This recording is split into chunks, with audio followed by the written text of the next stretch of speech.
show you a little bit of what's inside the box and what you can expect to see. First off, you're gonna have 8 of these pods. They're gonna be 6 of them like this that are individually done, and then 2 that are already connected to the box.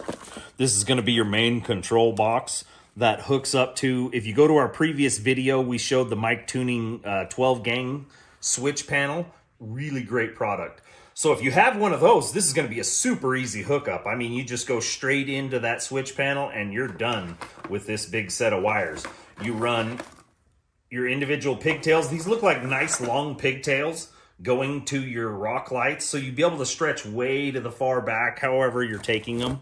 You also get some of these pads to help hold everything in place, and your hardware, of course.